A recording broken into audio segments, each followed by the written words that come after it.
Bapak Ibu Saudara sekalian yang saya hormati, salam Pancasila.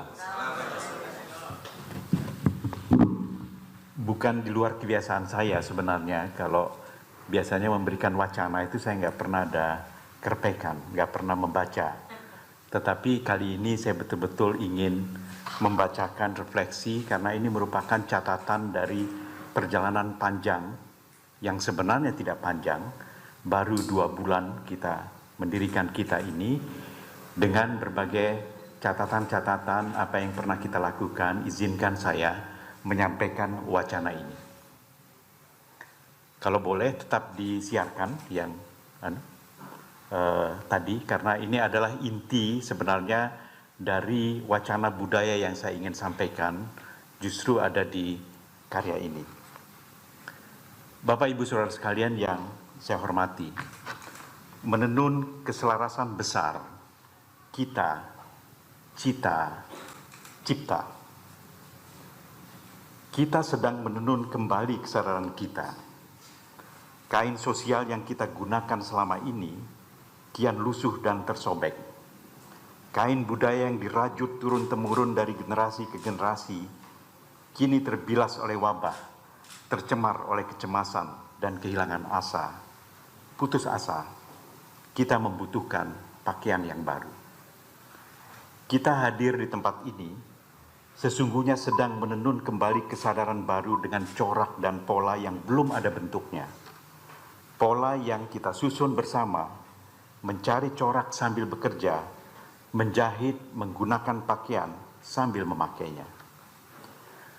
Normalitas baru membutuhkan moralitas baru, sebagaimana kewajaran baru memerlukan tata ajar dan ajaran baru. Sebagai gerakan yang lahir karena jiwa zamannya atau Zeitgeist, kita, Kerapatan Indonesia Tanah Air, tercebur untuk mengambil prakarsa dalam apa yang saya sebut sebagai nawakarsa. Pada tahun 55, Bandung terkenal dengan Dasa Sila Bandung, 5 sila dasar, dan ini yang menginspirasi tentang pembebasan dari kolonialisme negara-negara Asia Afrika yang nantinya akan berujung pada perjuangan panjang Indonesia memimpin kekuatan dunia. Jokowi Ma'ruf Amin mencanangkan tentang nawacita, maka kita sekarang, maksudnya Kerapatan Indonesia Tanah Air, lebih mencoba pragmatis lagi, bukan sila, bukan cita, tetapi adalah karsa. Karsa 1. Kalyana Mitra sebagai dasar Kerapatan Indonesia Tanah Air. Kalyana Mitra ini berarti kalian adalah mitra. Kalian semua adalah mitra yang disatukan oleh cita yang sama. Dengan mengandaikan tak ada kamu, tak ada kami, tak ada kau, tak ada aku, karena sesungguhnya kita diikat oleh nasib dan penanggungan yang sama. Jadi ketika kita mendeklarasikan Kerapatan Indonesia Tanah Air pada 19 Agustus dan menyusun bentuk kepengurusan, bentuk organisasi, itulah karsa pertama yang kita lakukan. Dan ini akan berlangsung terus ke depan. Yang kedua, to build the world anew, membangun kembali dunia. Pandemi dunia membangkitkan kembali ingatan pidato Soekarno di Perserikatan Bangsa-Bangsa tahun 1960 tentang penyusunan kembali tatanan dunia yang lebih inklusif dan berdaya cipta. Pancasila dilihat sebagai jalan tengah bagi tatapan bersama. Tadi Pak Ketua Kiai Maman mengatakan bagaimana 17 Agustus 1945 kita mencanangkan sebagai warga negara bangsa Indonesia, tapi 30 September 1960 melalui pidato PBB tahun 1960, Presiden Soekarno mencanangkan kita sebagai warga dunia. Bapak Ibu Saudara sekalian mungkin bisa melihat ada lukisan di sebelah kanan. Lukisan itu berisi pidato Bung Karno selama 1 jam 20 menit, dan itu sudah direfleksikan sebagai satu karya. Demikian juga sebelah kiri, ini ada satu lukisan dari seorang Amerika, Kurt D. Patterson, yang mencoba merekam semua suara-suara yang ada di seluruh Indonesia ini. Selama 1 jam, selama 60 menit, merekam bagaimana sebenarnya refleksi tafsiran dia sebagai seorang warga dunia terhadap Pancasila. Jadi ini menjadikan ciri dua yang sudah dilakukan sebenarnya oleh Kerapatan Indonesia Tanah Air. Karsa 3, wirabangsa sebagai peran mediasi antara warga negara dan warga dunia atau planetary citizens. Publik hendaknya harus mengambil tanggung jawab dari res publica atau kebijakan umum. Apa yang kita sebut sebagai politik kesadaran atau politic of consciousness adalah upaya untuk mencapai kebahagiaan, mengatasi hasrat kesadaran politik yang semata mengejar kekuasaan. Jadi pada pencanangan wacana kita, perbedaan antara politik kesadaran dan kesadaran politik itu pada subjeknya. Kalau politik kesadaran itu bersandar pada kesadaran sebagai bagian utama untuk mencapai kebahagiaan, maka kesadaran politik subjeknya itu adalah politik yang bertujuan untuk mencapai kekuasaan. Disinilah kenapa Kerapatan Indonesia Tanah Air tidak pernah menjadi partai politik, karena tujuan kita adalah kehidupan dan kebahagiaan. Itulah arti sebenarnya wirabangsa. Karsa keempat, ekonomi, kehidupan, dan jaminan kebutuhan dasar. Yakni ekonomi yang berpusat pada manusia yang menjaga kehidupan segala makhluk, mempertimbangkan hak generasi yang akan datang, dan hak bumi untuk melakukan regenerasi. Mendorong tersusunnya jaminan kebutuhan dasar atau sekarang yang dikenal sebagai universal basic income. Jadi saudara-saudara sekalian, pandemi dunia dan tatanan ekonomi baru ini yang kemudian meletakkan kita harus terdepan untuk mendorong jaminan kebutuhan dasar dari seorang. Siapapun dia, warga negara Indonesia itu berhak untuk hidup secara layak, berhak untuk dijaga kesehatannya, berhak untuk bergaul dan mengekspresikan kebebasan, dan juga berhak untuk melanjutkan kehidupannya dengan lebih bermartabat. Universal basic income yang sekarang muncul justru menjadi mungkin dengan bentuk karsa-karsa yang akan kita selenggarakan ini. Karsa kelima, Kamulan Koperasi Kreatif, yaitu koperasi yang bersandar pada naluri gotong royong dan upaya pemenuhan kepuasan kreatif mengatasi hasrat kepuasan konsumtif. Kita tahu model pembangunan sekarang dan tujuan ekonomi adalah untuk setinggi-tingginya mencapai kepuasan produksi dan konsumsi. Tetapi koperasi Kamulan Kreatif yang justru pernah dibangun pada abad ke-7 sampai ke-10 di Nusantara ini, yang membangun peradaban yang kita kenal sekarang di Borobudur, Prambanan, dan daerah Kedu yang semua kita warisi sekarang ini, justru dibangun oleh sebuah sistem koperasi yang disebut sebagai Kamulan atau mereka yang mula, karena tujuan utamanya adalah mendorong kepuasan kreatif. Jadi koperasi yang pernah membangun peradaban Nusantara yang bersandar pada dana, daya, data, dan dasar. Koperasi yang mengawal ketahanan pangan, kesenjangan sosial, kreativitas budaya, dan keseimbangan alam yang semuanya tercatat dalam tujuan negara dan berbangsa dalam Undang-Undang Dasar 45. Karsa keenam, multiversitas dan pencerdasan bangsa. Multiversitas sering disebut sebagai juga paradesa, sebagai upaya pencerdasan bangsa, bukan semata-mata pencerdasan individu, melalui pengetahuan yang holistik berdasarkan atas prinsip kesatuan penciptaan.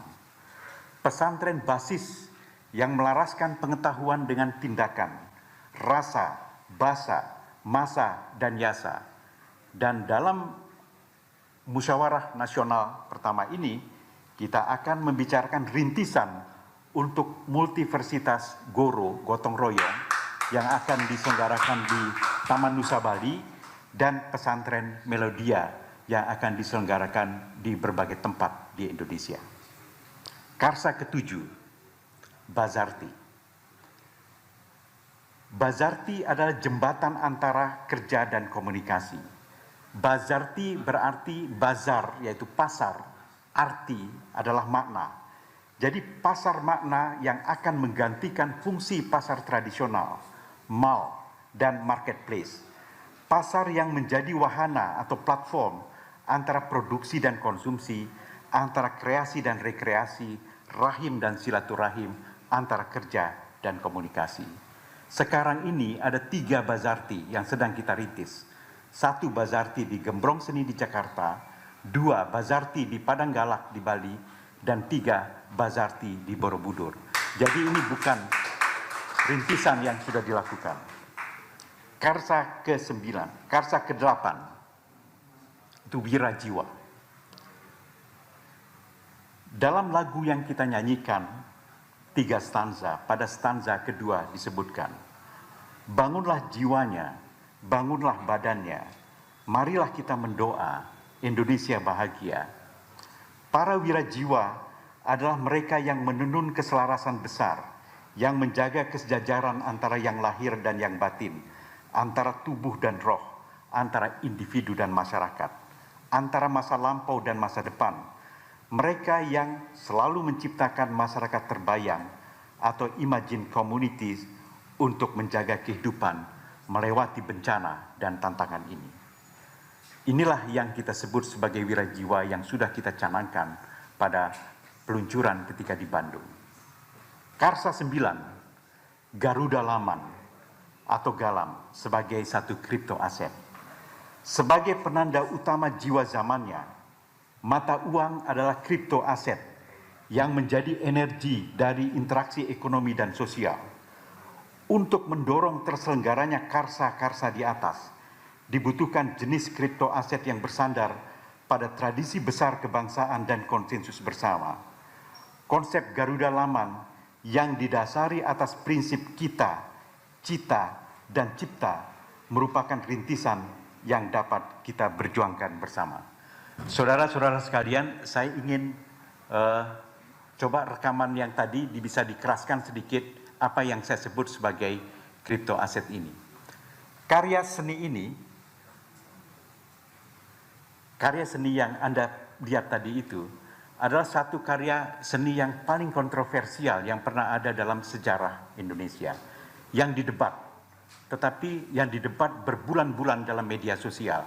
Mungkin Anda pernah ingat, karya ini adalah karya, bisa dikeraskan sedikit suaranya, karya ini adalah karya yang diturunkan dari Terminal 3 di Cengkareng, Soekarno-Hatta pada saat itu.